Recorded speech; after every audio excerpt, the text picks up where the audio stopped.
자, 지구촌 뉴스 이지한 리포터 연결돼 있습니다. 자, 이지한 리포터 안녕하세요. 네, 안녕하세요. 예, 자, 지구촌 뉴스 첫 번째 소식 전해주시죠. 네, 탈레반의 정권 장악으로 공포에 휩싸인 아프가니스탄에서 아프간 여성들이 권리 보장을 요구하며 거리 시위에 나섰습니다. 외신과 현지 언론에 따르면 현지 시간 3일 수도 카불 대통령궁 인근에서 여성 20명이 교육과 취업 기회 또 자유 등을 요구하며 시위에 나섰습니다. 자, 탈레반의 그 여성 차별이 굉장히 심각하다고 들었는데, 네, 예, 드디어 그 아프간 여성들이 용기를 내 가지고 목소리를 냈군요. 네, 맞습니다.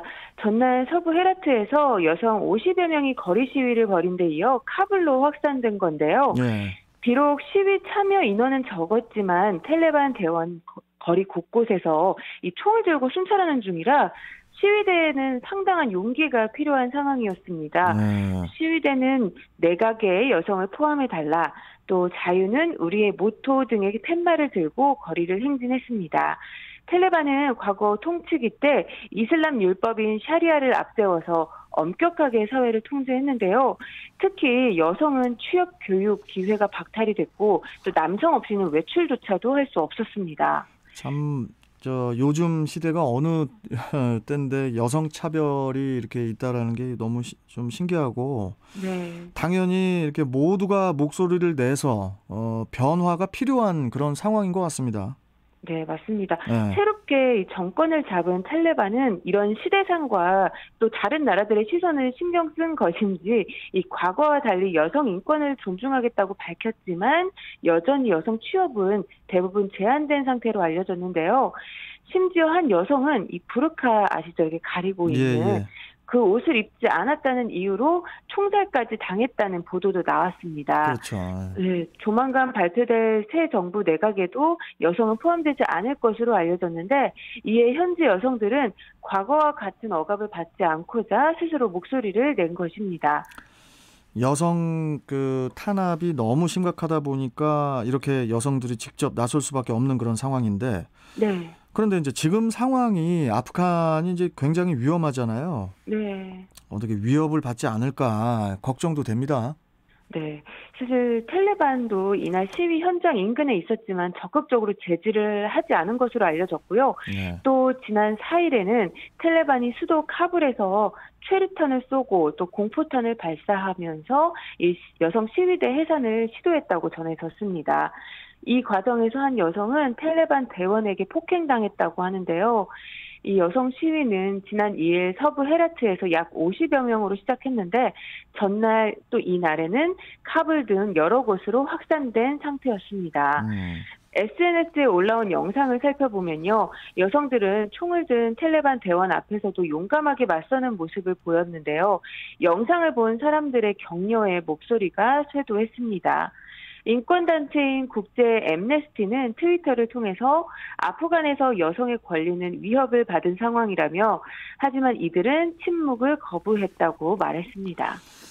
참 하루빨리 이런 정치적인 상황들이 좀 해결이 돼서 아무 이유 없이 죽거나 다치는 사람들이 없기를 바랄 뿐입니다. 네. 자, 다음 소식 전해주시죠. 네, 지난 1일 미국 동부를 강타한 허리케인 아이다 소식 들으셨죠? 예. 네, 시간이 지날수록 그 피해 규모와 사망자가 늘어나고 있는데요. 허리케인 아이다로 인한 미국 사망자 수가 최소 62명으로 늘어났습니다.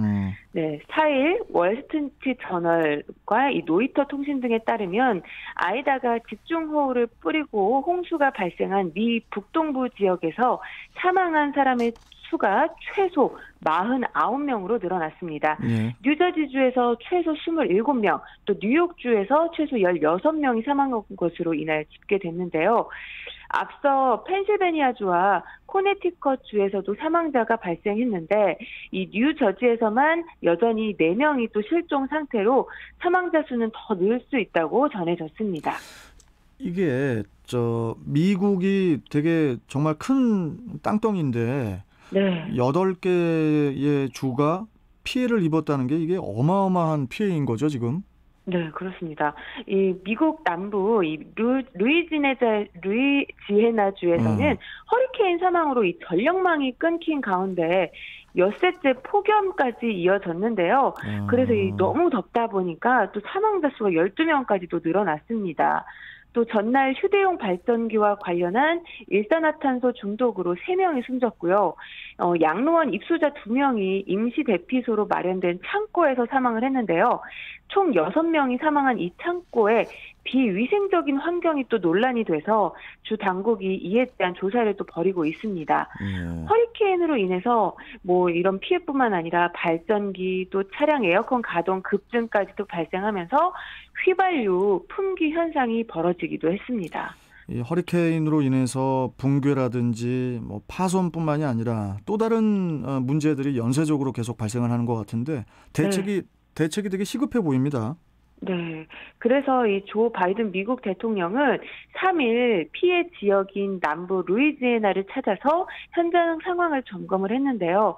바이든 대통령은 지역 관계자들과 만나서 구체적으로 어떤 문제가 있는지 여러분에게 직접 듣기 위해서 왔다고 격려를 했습니다. 네. 네, 바이든 대통령은 이날 뉴욕과 뉴저지의 비상사태를 선포하고 피해 지역의 연방 자원을 지원하도록 지시했습니다. 또 오는 7일 뉴저지주 맨빌 또 뉴욕 퀸스를 잇따라 찾아서 피해 상황을 점검할 예정이라고 합니다. 그렇군요. 피해 지역의 분들은 지금 너무 힘들겠지만은 희망과 용기를 갖고 잘 이겨내셨으면 좋겠습니다. 네. 자, 지구촌 뉴스 오늘 말씀은 여기까지 듣고 네. 또 다음 시간에 또 뵙도록 하겠습니다. 고맙습니다. 네, 감사합니다. 예, 자, 지구촌 뉴스 이지한 리포터.